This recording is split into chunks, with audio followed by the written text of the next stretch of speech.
Hubo un tiempo en el que el fútbol italiano era el centro gravitacional del deporte. La Serie A no solo era la liga más competitiva del mundo, era además el destino soñado para cualquier futbolista de élite.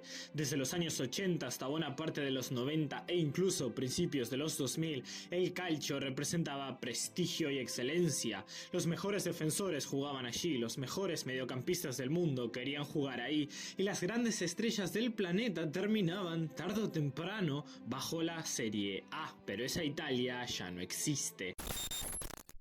La Serie A atraviesa hoy probablemente uno de los momentos más oscuros de toda su historia.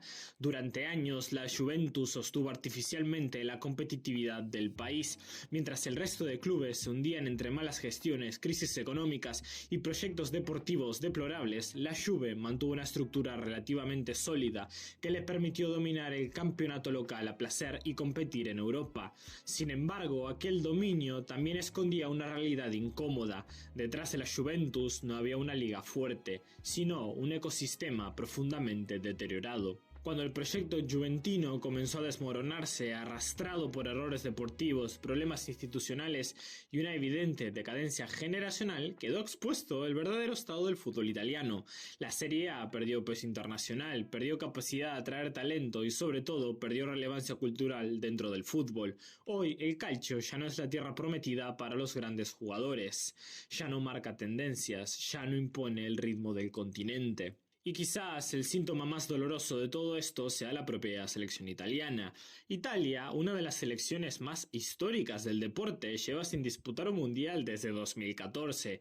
3 eliminaciones consecutivas en fases clasificatorias que habrían parecido imposible hace apenas 20 años, especialmente para un país que es tetracampeón del mundo. Más preocupante aún es la sensación de vacío generacional. La cantera italiana sigue produciendo futbolistas competentes, incluso muy buenos jugadores, pero ya no produce figuras verdaderamente dominantes. Más allá de nombres como Donnarumma, Tonali o Bastoni, cuesta encontrar futbolistas italianos capaces de marcar una era o de competir individualmente contra el talento emergente de otras potencias europeas. El problema tampoco termina en los jugadores. A nivel táctico y estructural, muchos de los entrenadores que actualmente trabajan en la Serie A representan precisamente aquello que ha frenado la evolución del fútbol italiano: conservadurismo, rigidez y una incapacidad alarmante de proponer algo distinto al fútbol plano de siempre. Con excepciones muy concretas como Luciano Spalletti, Giampiero Gasperini o Roberto De Zerbi, siendo este último un entrenador que ni siquiera entrena en Italia, el campeonato parece dominado por proyectos cortoplacistas, fútbol reactivo y una alarmante falta de ofensividad.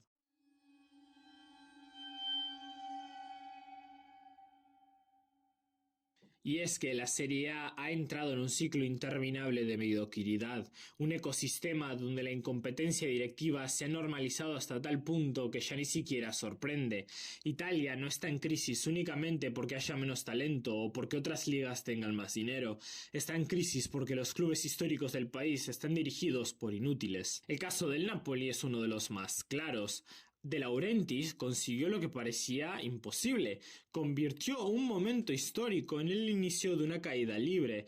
Después de décadas de espera, el Napoli finalmente ganó un scudetto, jugando probablemente el fútbol más brillante que se había visto en Italia en años, y en lugar de consolidar el proyecto, protegerlo y darle continuidad, el presidente decidió dinamitarlo desde dentro. Luciano Spalletti no solo le había devuelto al Napoli a la élite, le dio identidad, prestigio y algo de competitividad. Construyó un equipo que era reconocible, pero De Laurentiis, como el inútil que es, destruyó todo. En Italia parece existir una obsesión enfermiza por creer que los entrenadores son reemplazables, como si las ideas, las dinámicas y los liderazgos pudieran cambiarse de un día para otro sin consecuencias. El resultado fue exactamente lo esperable: caos deportivo que solo Antonio Conte pudo salvar, y por un año.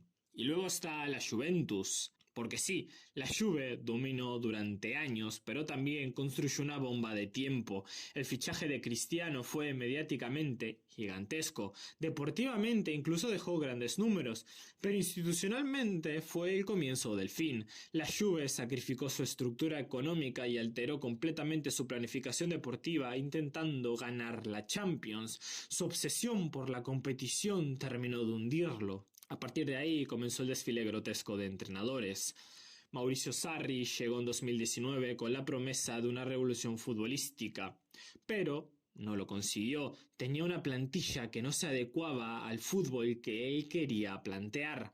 Después vino Pirlo, probablemente una decisión irresponsable, pero no necesariamente equivocada, porque Pirlo por lo menos intentó dar algo de fútbol ofensivo, pero nuevamente la plantilla no estaba confeccionada para un fútbol ofensivo, por lo que se regresó a Massimiliano Allegri y ahí quedó completamente expuesto el miedo estructural del fútbol italiano al cambio. El regreso de Allegri fue inútil, sí.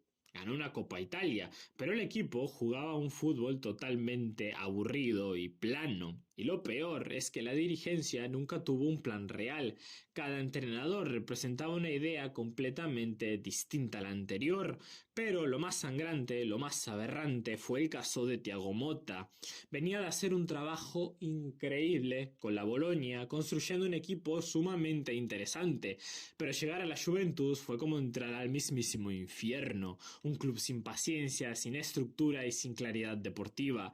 Le dieron poder limitado, una mala plantilla y un entorno completamente tóxico. La Juve no absorbió las ideas de Motta, las destruyó, y ahora existe el riesgo real de que su carrera se haya ido a pique. Y como solución apareció Igor Tudor, otro volantazo ideológico, otro regreso al miedo, al fútbol defensivo, al fútbol plano.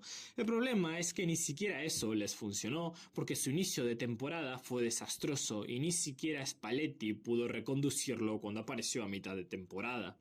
Y luego está el Milan como una oda a la inutilidad.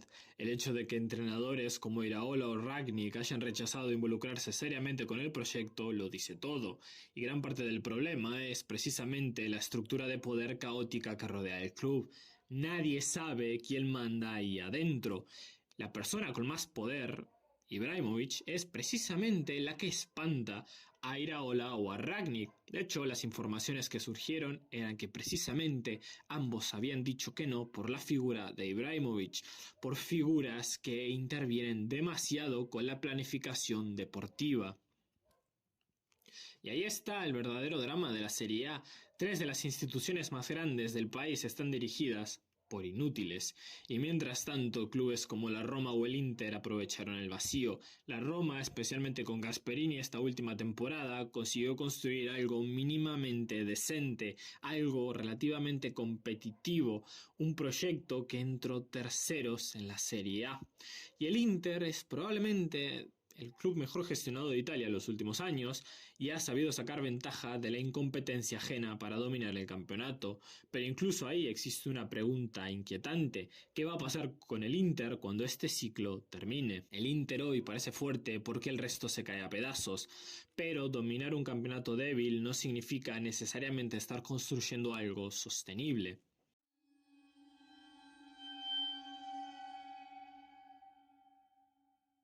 Y aquí aparece el problema más profundo y destructivo del fútbol italiano, la estructura.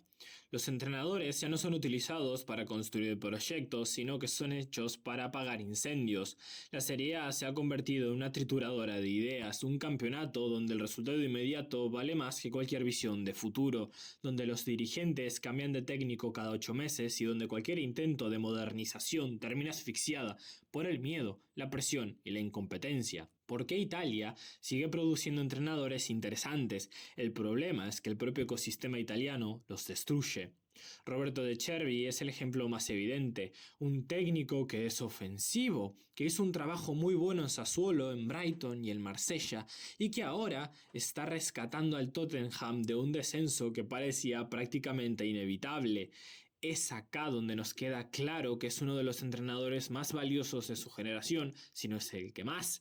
El problema es que tuvo que escapar de Italia para desarrollarse. El propio fútbol italiano nunca supo realmente qué hacer con alguien así. Luciano Spalletti representa otro caso interesante, un entrenador que al igual que De Cervi es ofensivo, que intenta llevar la iniciativa y que es capaz de construir equipos competitivos. Lo hizo en Napoli y ahora ha intentado reconstruir una Juventus completamente rota. Spalletti estuvo cerca de meterlos en Champions, no gracias a una gran estructura ni a una plantilla espectacular, sino que prácticamente sobrevivió a la incompetencia colectiva del entorno, porque lo de algunos futbolistas de esta temporada de la Juve fue para matarlos. Desconexiones mentales, errores infantiles, incapacidad para sostener partidos importantes y una fragilidad competitiva impropia de una institución como la Juventina. La clasificación se les escapó las últimas 2 jornadas, no porque faltara entrenador, sino porque el club lleva años construyendo plantillas sin personalidad, sin identidad y sin inteligencia. Y ahora incluso se habla de que Spalletti podría irse porque no quieren darle poder real. Este es el problema central del fútbol italiano. Quieren entrenadores que hagan milagros, pero no quieren darles control. Quieren resultados inmediatos, pero no quieren procesos. Quieren competir contra clubes estados, contra estructuras mucho mejor hechas, mientras siguen funcionando como si estuviéramos en 2004. Roma, curiosamente, representa una de las pocas historias relativamente esperanzadoras dentro del campeonato. Giampiero Gasperini lleva años demostrando que sigue siendo uno de los entrenadores más infravalorados del planeta. Lo que hizo con la Atalanta fue histórico, transformó un club pequeño en una potencia competitiva relativamente decente, jugando un fútbol muy agresivo, ofensivo y divertido. Y sí, lo podemos ver cuando le ganó al Bayer Leverkusen en la final de Europa League, un Bayer que venía invicto prácticamente con Xabi Alonso. Ahora en Roma ha vuelto a demostrar algo esencial. Cuando hay una idea clara y se sostiene en el tiempo, los resultados llegan. La Roma volvió a Champions porque tiene algo que los demás clubes no tienen, una dirección. Y luego está el cómo, probablemente lo más increíble que ha producido la Serie A. Lo de Cesc Fábregas merece su propio análisis, porque mientras media Italia sigue atrapada en el conservadurismo táctico, el miedo y la especulación, el cómo decidió jugar al fútbol. Una salida limpia, un equipo ofensivo, valentía con el balón, una presión alta, un recién llegado jugando con más personalidad que gigantes históricos del país. El cómo no es que solo compita, propone, y en la Serie A actual eso ya parece revolucionario, algo que debería ser la norma.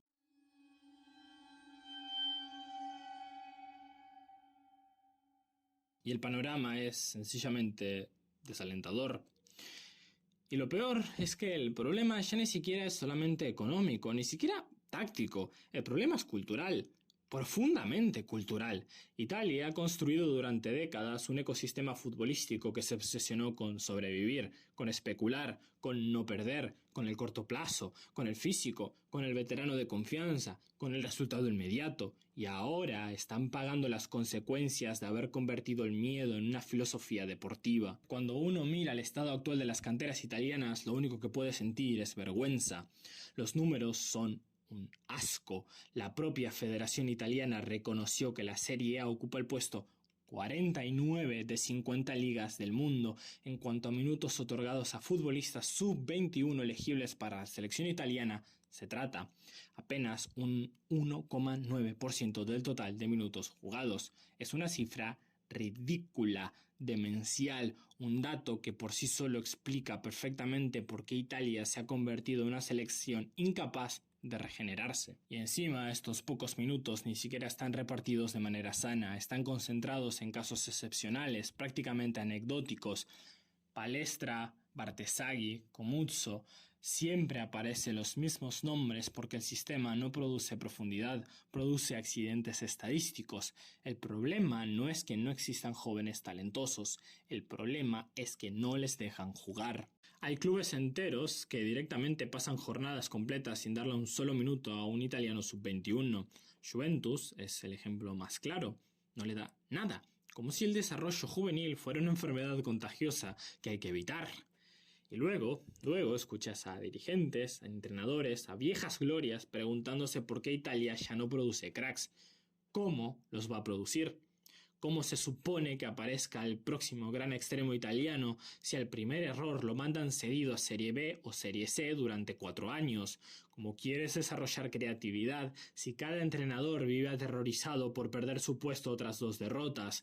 ¿Cómo va a surgir un futbolista italiano distinto si el sistema castiga el riesgo desde infantiles? Se juega a anular al rival. ¿Dónde están los buenos italianos? En Serie C y en Serie D. En Serie C que veo a un jugador que es una locura, pero ese jugador ya sé que nunca va a tirar para arriba. Yo cuando jugué en Italia, yo veía que en segunda había mucho jugador talentoso que ya veías que nunca iba a jugar en Serie A, porque en Serie A se busca un perfil muy específico de jugador. Casi todos juegan 3-5-2, que al final acaba siendo un 5-3-2. Entonces ya no hay extremos. O sea, en Italia buscan extremo, suerte, no lo vas a encontrar. Entonces, ¿qué buscan? Carrileros con zancada e interiores de centro del campo que corran. No son de talento ya, son de correr. Se juega a anular al rival. Decía, tío, esto es un combate de boxeo que acaba en nulo. Y yo luego veías talentos jóvenes que ya los iban apartando también, porque cada vez se buscaba más el físico y el resultado. ¿Dónde están los buenos italianos? En Serie C y en Serie D. ¿Por qué? Porque el sistema futbolístico, los equipos tienen el equipo primavera, entonces tú a los 19 años ya no puedes jugar en el primavera, y si no juegas en el primer equipo, te ceden a Serie C y ya no vuelves. En Serie C que veo a un jugador que es una locura, pero ese jugador ya sé que nunca va a tirar para arriba. Que venga Guardiola a Italia. Y si tú tuvieras a un jugador que está en esa situación, le dirías, sal de Italia. Sí, totalmente. Dime un jugador de la selección que me quiera comprar la camiseta, ninguno. Y aquí llegamos al núcleo de todo. La cultura del catenaccio y del ganar como sea terminó destruyendo el fútbol italiano. Porque el problema no es defender bien es importante. El problema es haber convertido el miedo en una identidad nacional. El problema es haber enseñado durante décadas que equivocarse con balón es peor que no intentar jugar. El problema es haber criado generaciones enteras de entrenadores que prefieren un 0-0 horrible antes que asumir riesgos para construir algo grande. Y así terminas con una liga llena de 3-5-2 especulativos, carrileros reconvertidos, mediocampistas físicos y delanteros aislados viviendo de centros laterales. ¿Cómo mierda va a desarrollarse un extremo creativo ahí? ¿Dónde encaja a un futbolista de 1 contra 1 en una cultura táctica obsesionada con cerrar espacios? El fútbol italiano odia el talento espontáneo, y esto es devastador. Porque sí, les guste más o les guste menos, el talento ofensivo necesita libertad, necesita equivocarse, necesita entrenadores que entiendan que perder un balón intentando romper líneas es parte del crecimiento. Pero en Italia el joven creativo juega con miedo constante, miedo a perderla, miedo a fallar, miedo a ser señalado, miedo a desaparecer del 11.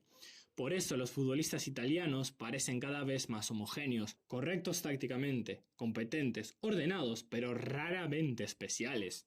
Y mientras sigan premiando el miedo, mientras sigan destruyendo a jóvenes, despreciando el talento técnico y entregando el poder a dirigentes incompetentes obsesionados con sobrevivir semana a semana, la Serie A seguirá hundiéndose lentamente en la irrelevancia, porque al final el verdadero enemigo del fútbol italiano no fue la Premier, no fue la Liga 1, no fue la Bundesliga, no fue la Eredivisie, no fue la Liga Española, fue el propio fútbol italiano.